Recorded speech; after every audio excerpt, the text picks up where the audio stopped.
सच कहूँ तो ये लड़ाई बहुत लंबी थी। हक भी छीने गए, राजनीति भी हुई, लोगों की जानें भी गई, लेकिन फाइनली हिंदू पक्ष को अपने प्रभु श्री राम का भव्य मंदिर मिल ही गया। उत्तर प्रदेश की राम जन्मभूमि यानी अयोध्या में प्रभु श्री राम जी का मंदिर आपकी आंखों के सामने ये रहा।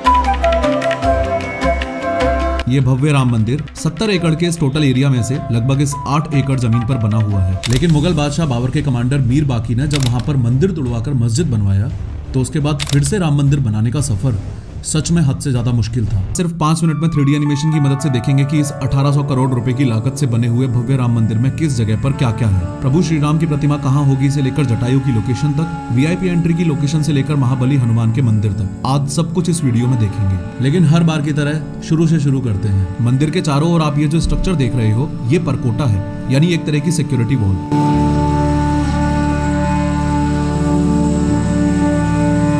अब आप परकोटे के ईस्ट साइड में बने इस सिंह द्वार से एंटर करके सामने इन 32 फीट चौड़ी स्टेयर्स को चढ़ते हुए राम मंदिर के प्लिंथ यानी चबूतरे पर आ गए हैं।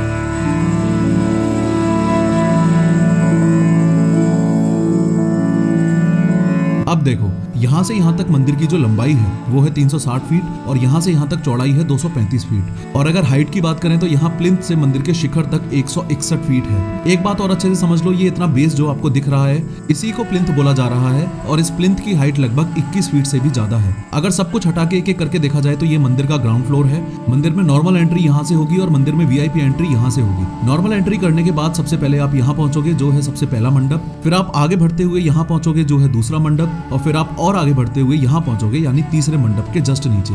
तीसरे मंडप के जस्ट सामने ये है मंदिर की मोस्ट इंपोर्टेंट लोकेशन, यानी यही है गर्भगृह, यानी यही है वो जगह जहाँ 51 इंच की प्रभु श्री राम की मार्बल की मूर्ति स्थापित की जाएगी। एक बहुत ही चौंकाने वाली बात यह है कि इस गर्भगृह को इस तरीके से डिजाइन किया गया है कि हर साल चैत्र महीने की शुक्ल नवमी के दिन दोपहर 12 बजे सनलाइट भगवान श्री राम जी की इस प्रतिमा के ललाट को प्रकाशित करेगी। आई एम श्योर इस 51 इंच की प्रभु श्री राम की प्रतिमा के सामने आप ये एक छोटी सी रामलला की मूर्ति तो देख ही पा रहे हो। इस मूर्ति की कहानी बहुत ज्यादा इंटरेस्टिंग है। 2020 में राम मंदिर का निर्माण शुरू होने से जस्ट पहले और ऑनरेबल सुप्रीम कोर्ट के ऐतिहासिक फैसले से जस्ट पहले ये जो गर्भगृह वाली जगह है यहाँ पर एक ऐसा टेंट हुआ करता था और श्री राम लला यानी बच्चे रूपी श्री राम जी इसी फटे हुए टेंट में ही पूजे जाते थे। उसके बाद जैसे ही हिंदू पक्ष के फेवर में राम मंदिर का फैसला आया वैसे ही इस टेंट को मूर्ति समेत यहाँ से यहाँ शिफ्ट कर दिया गया और आज ये टेम्परेरी मंदिर कुछ ऐसा दिखता है। 22 जनवरी 2024 को ये मूर्तियां फिर से इधर आ जाएंगी और जस्ट अभी आप उन्हीं के दर्शन कर रहे थे।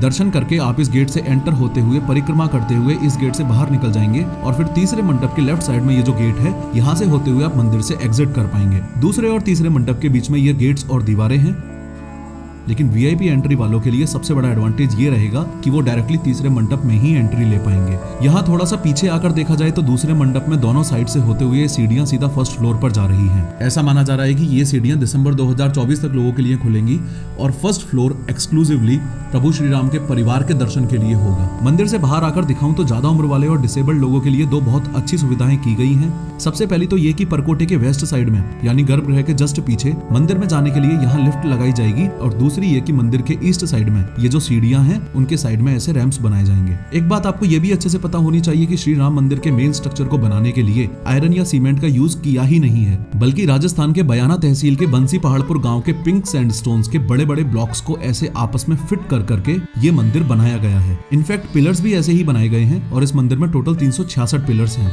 ये कंस्ट्रक्शन कुछ ऐसा ही है जैसे बच्चों का ये लीगो गेम जिसके अंदर ब्लॉक्स को जोड़ जोड़ के स्ट्रक्चर्स बनाए जाते हैं। हम सब समझ पा रहे हैं कि ये कितना मुश्किल काम था, लेकिन इससे भी ज्यादा मुश्किल था इसी जगह पर श्री राम मंदिर को बनाना। असल में यहाँ की मिट्टी भुरभुरी है और ऐसी जमीन जो जरूरत जितनी ठोस ना हो उस पर इतने विशालकाय राम मंदिर का निर्माण करना ऑलमोस्ट इम्पॉसिबल था। इसलिए राम मंदिर निर्माण की शुरुआत से जस्ट पहले 300 फुट बाय 400 फुट एरिया को खोद के मिट्टी हटाई और यहाँ पर नई स्पेशल इंजीनियर्ड सॉइल डाली गई जो कि IIT चेन्नई द्वारा बनाई गई थी। इस सॉइल की खास बात यह है कि ये कुछ ही दिनों में पत्थर से भी ज्यादा सॉलिड हो जाती है और इसी सॉइल के ऊपर श्री राम मंदिर का निर्माण किया गया है। अब फाइनली प्रभु श्री राम के दर्शन दर्शन करने के बाद मंदिर प्रांगण से बाहर निकलने के लिए परकोटे के साउथ साइड में यहाँ 2 एग्जिट पैसेजेस भी हैं। श्री राम मंदिर के अलावा परकोटे के कॉर्नर्स और वॉल्स पर ये 6 मंदिर और बनाए गए हैं। सूर्य भगवान, शंकर भगवान, माँ भगवती जी, श्री गणेश जी, हनुमान जी का मंदिर और माता अन्नपूर्णा का मंदिर। इस परकोटे के बाहर साउथ साइड में यहाँ पर 7 मंदिर और बनेंगे, जिनमें है ये अहिल्या जी, शबरी माता जी, महर्षि वाल्मीकि जी, महर्षि वशिष्ठ जी, महर्षि विश्वामित्र जी, महर्षि अगस्त्य जी और निषाद राज जी के मंदिर। इसके अलावा जटायु महाराज की प्रतिमा श्री राम मंदिर की ओर देखते हुए इस कुबेर टीले पर स्थापित की गई है। खैर, इस वीडियो में मैंने बताया है कि डॉन दाऊद इब्राहिम ने गुलशन कुमार की हत्या कैसे की थी। क्लिक करो और जरूर देखो।